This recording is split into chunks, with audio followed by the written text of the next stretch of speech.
Hey guys, welcome to the first video on this new channel called My Thoughts On.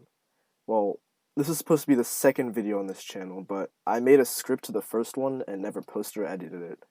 Anyways, this is my thoughts on the Jake Paul scandal.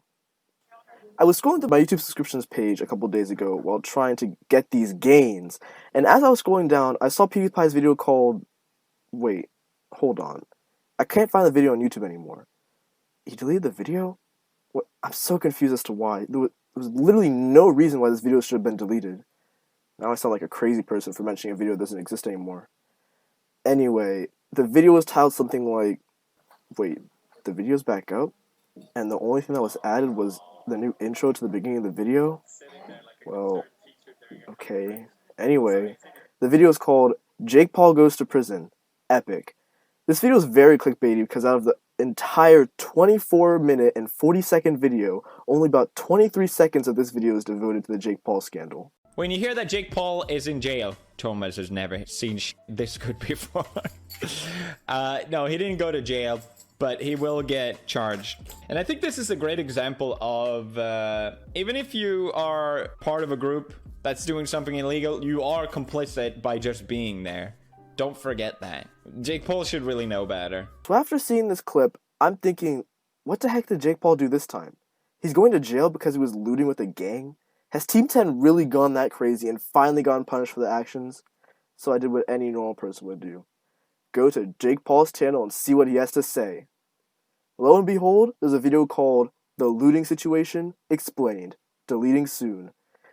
Obviously, it's not being deleted soon because this video has been up for 5 days at the time of recording this. So let's watch this video and see what Jake Paul did this time.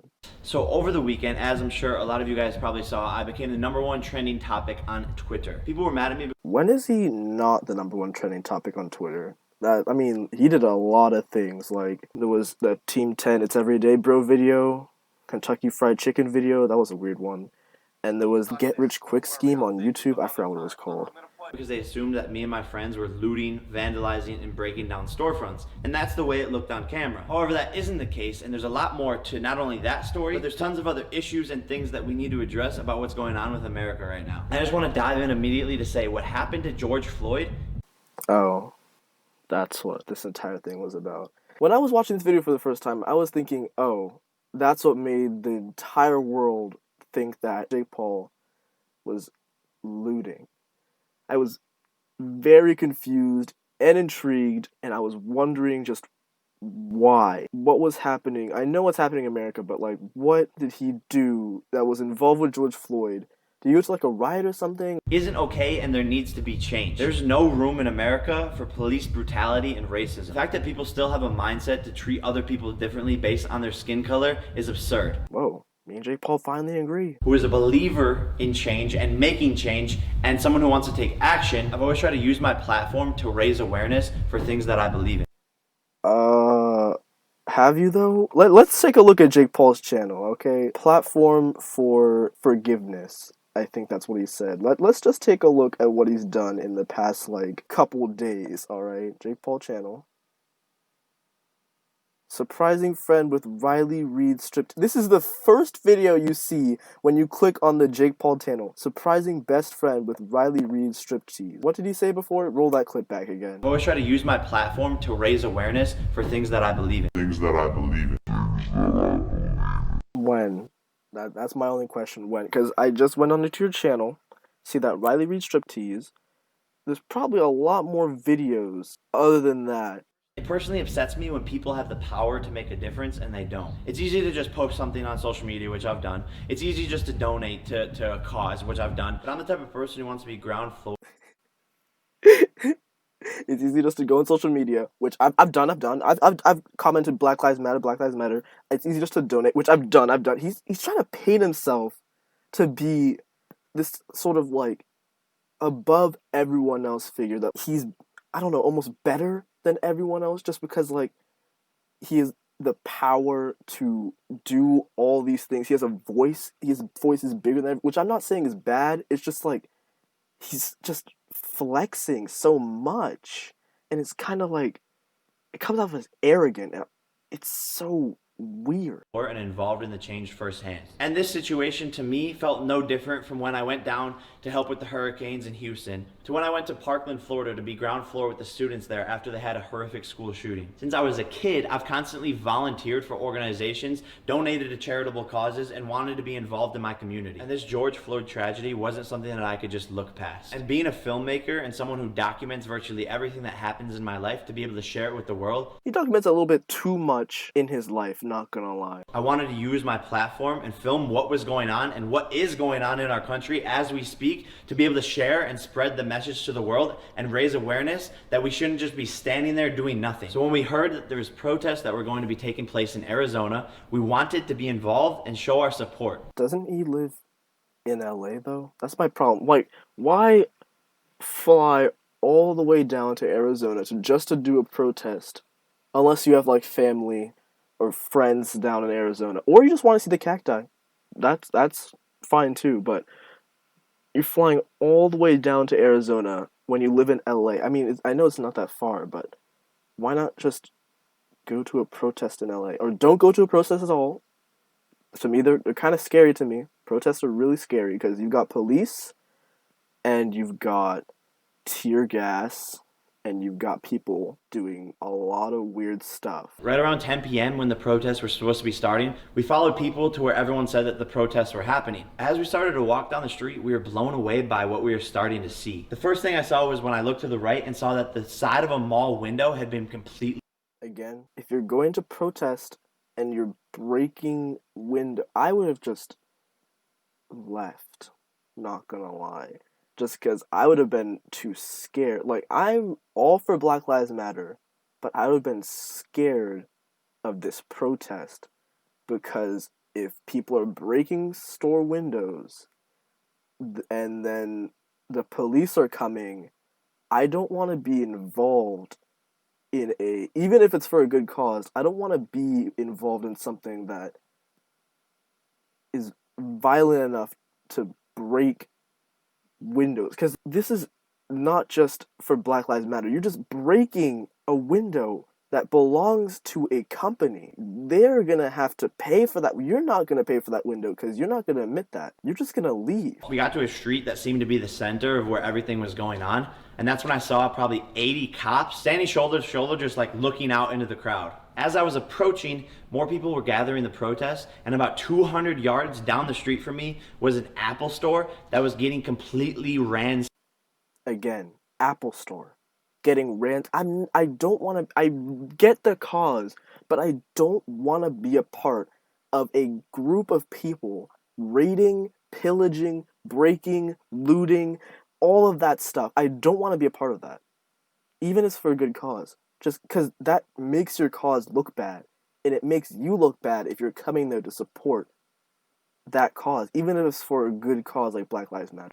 I saw dozens of people breaking down the glass, running into the store, grabbing whatever they could, and leaving. The battalion of cops was in between me and the Apple store.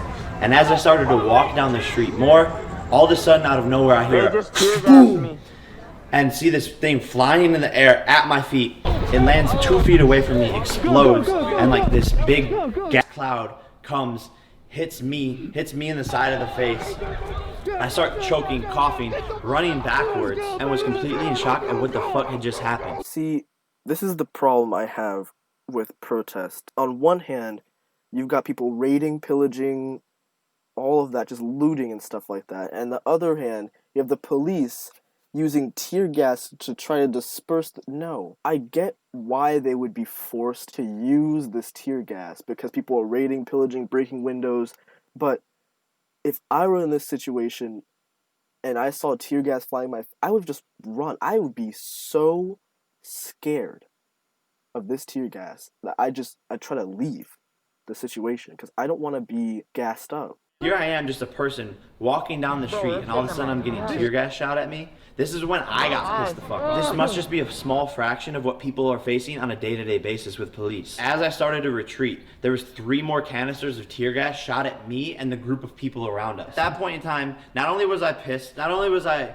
in shock, and not able to really see because my eyes were fucked up. But I just didn't know what the fuck to do, and I was documenting the whole entire thing. At that point in time, some of the strangers around us got pissed off as well and started throwing rocks and started throwing the tear gas back at the cops. No. If you're protesting a message about police brutality and Black Lives Matter, the one thing that you shouldn't do is assault the police, because they have guns, batons, they have the tear gas that they've already used, and you're just gonna run in there and be like, yo, F the police, I'm throwing these rocks and the tear gas back at you. Now you like how it feels, huh? Yeah, that's so fun. People are just crazy. Cops. Adrenaline still pumping, not knowing what the fuck is going on. I remove myself from that situation and go across the street. This is where I find about 15 people breaking down the front of a P.F. Chang's store. And this is one of the most absurd things I have ever seen in my fucking life. Some kid came up to me and asked me if I needed a first aid kit and offered me milk to pour into my eyes to help with the tear gas. Another girl's breaking down the front of the store. People are inside of it, trashing it, stealing stuff from the inside. No. No, no, no, no, no. Can we stop looting the place, please? I know there are peaceful protests and stuff like that, but I know there are protests that go down almost exactly like this as well. Again, if you're spreading a message about police brutality and you're looting, breaking down stores, these franchises have to pay for this.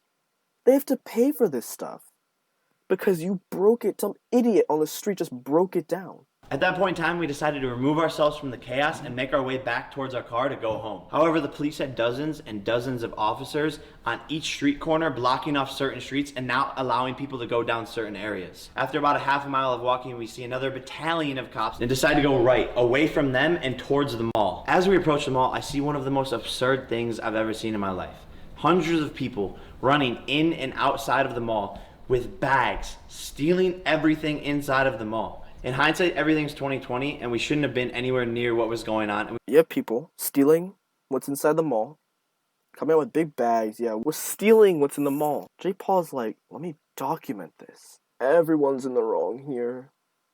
Everyone is. Why are you looting the mall? Why are you stealing stuff from the mall?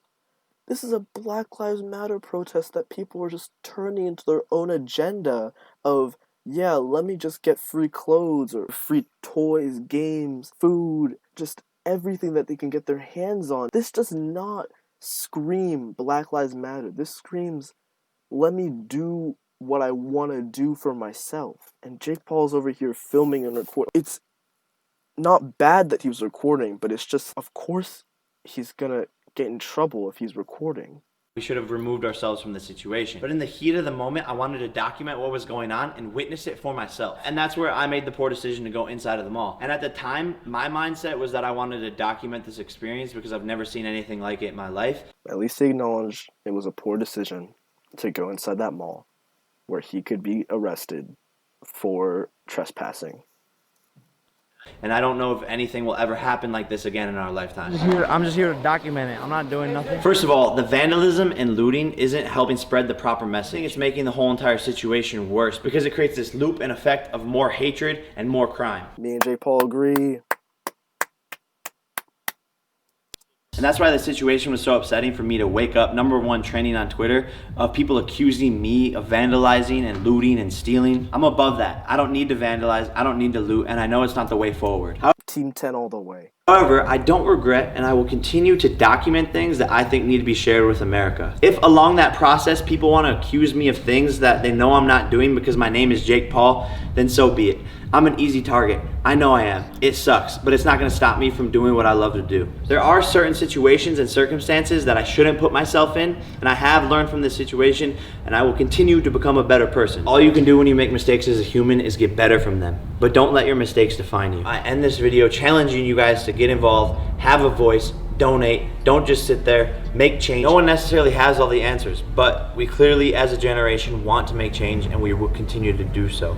So, to summarize everything that happened in the Jake Paul scandal recently, for those of you who still don't understand, this is what's going down. Jake Paul goes to a Black Lives Matter protest, which then quickly turns into a riot because, one, there's broken glass and people breaking into stores, and two, the police show up with their tear gas and try to defuse the protest. But, lo and behold, the tear gas actually makes things worse because more people are breaking into stores. So instead of leaving, like he probably should have done, what does he do? He stays and films the people looting the stores because, in his defense, it was for the people. But don't the people hate him? Of course they do. It's Jake Paul, for goodness sake. So of course there are people who are gonna see some news article or PewDiePie's video and be like, oh, Jake Paul's finally in jail. That good-for-nothing son of a... But this hate for him, this time, in my opinion, is not exactly warranted. There are a lot of people with the misconception that Jake Paul's in jail, and I think most of it comes from the PewDiePie video I mentioned earlier. But he's not in jail. He just got fined. He didn't participate in the looting. He just filmed it. Which, yes, may hurt his impressionable 10-year-old fans, and yes, he deserves to be fined, even though he didn't participate in the looting. He was still present and didn't try to stop it. But he's not against the fine in any way. He just wants to move past it. In my opinion, he was just in the wrong place at the wrong time. But his Twitter comments don't seem to agree with me.